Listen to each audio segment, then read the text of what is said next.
दुनिया के सबसे धनी लोकतांत्रिक देशों के समूह G7 के नेताओं ने रविवार को जब अपना वैश्विक इंफ्रास्ट्रक्चर प्लान घोषित किया तो तुरंत उस पर कई सवाल उठाए गए। $600 बिलियन की इस योजना का ऐलान अमेरिकी राष्ट्रपति जो बाइडेन ने किया। हालांकि बाइडेन ने अपने भाषण में चीन का नाम नहीं लिया, लेकिन पर्यवेक्षकों के मुताबिक ये जग जाहिर है कि ये योजना चीन के बेल्ट एंड रोड इनिशिएटिव यानी BRI के जवाब में तैयार की गई है। साल भर पहले जब G7 की शिखर बैठक ब्रिटेन में हुई थी, तब भी ऐसी योजना का ऐलान हुआ था। उस समय उसका नाम बिल्ड बैक बेटर वर्ल्ड रखा गया था, लेकिन उस पर कोई प्रगति नहीं हुई। इस बीच बिल्ड बैक बेटर नाम से अमेरिका में घोषित बाइडेन की योजना को उनकी ही डेमोक्रेटिक पार्टी का पूरा समर्थन नहीं मिल पाया था।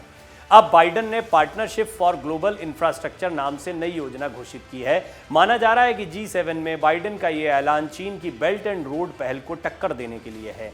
तो ऐसे में आइए जानते हैं कि ये प्रोजेक्ट कैसे चीन के बेल्ट एंड रोड पहल को टक्कर देगा। दरअसल चीन ने BRI के तहत एशिया, अफ्रीका और लैटिन अमेरिका में दर्जनों विकासशील देशों से गहरा रिश्ता बना लिया है, लेकिन अमेरिका और पश्चिमी देशों का आरोप है कि BRI के तहत चीन जो कर्ज देता है उसमें गोपनीय शर्तें शामिल की जाती हैं। इस कारण संबंधित देश को बताई गई रकम की तुलना में अधिक रकम चुकानी पड़ती है। इसके अलावा चीनी प्रोजेक्ट में जलवायु परिवर्तन संबंधी लक्ष्यों की अनदेखी की जाती है।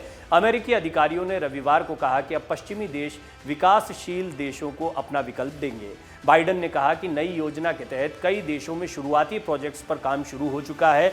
इनमें अंगोला में सौर ऊर्जा परियोजना, सेनेगल में वैक्सीन उत्पादन कारखाना लगाने की परियोजना, रोमानिया में मॉड्यूलर रिएक्टर लगाने की परियोजना और सिंगापुर से मिस्र होते हुए फ्रांस तक समुद्र के अंदर दूरसंचार केबल बिछाने की परियोजनाएं शामिल हैं। अमेरिका के मुताबिक ग्लोबल इंफ्रास्ट्रक्चर प्लान के तहत 2027 तक $600 अरब जुटाने का प्रस्ताव रखा गया है। अमेरिका के मुताबिक इस प्रोजेक्ट में जो देश शामिल होंगे वो खुद कंपनियों से डील कर सकेंगे। वहीं चीन पर आरोप लगता रहा है कि वो BRI प्रोजेक्ट में शामिल देशों की राजनीति और उसकी वित्तीय व्यवस्था को नियंत्रण में करता है। ऐसे में चीन की साजिश से बचने के लिए देशों के पास अब नया विकल्प होगा। ग्लोबल इंफ्रास्ट्रक्चर पार्टनरशिप की चर्चा पिछले साल G7 की बैठक में हुई थी। उस प्रोजेक्ट के जरिए उन देशों में बुनियादी इंफ्रास्ट्रक्चर जैसे सड़क और बंदरगाहों का विकास करना है जो चीन पर निर्भर रहते हैं। उधर चीन ने BRI प्रोजेक्ट के बहाने तमाम देशों को कर्ज के जाल में बुरी तरह से फंसा रखा है। आइए अब हम आपको बताते हैं भारत को इससे क्या फायदा होगा। दरअसल G7 दुनिया की 7 सबसे बड़ी विकसित और उन्नत अर्थव्यवस्थाओं वाले देशों का समूह है। इसमें America, Canada, France, Germany, Italy, Japan और ब्रिटेन शामिल हैं। भारत इसका सदस्य देश नहीं है। हालांकि G7 में भारत को लगातार आमंत्रित किया गया है। माना जा रहा है कि G7 देशों को यह आभास है कि वैश्विक चुनौतियों से निपटने के लिए भारत का साथ जरूरी है। G7 की नई परियोजना का लाभ भारत को भी मिलने की उम्मीद है। दरअसल चीन भारत के पड़ोसी देशों को कर्ज के जाल में फंसा रहा है।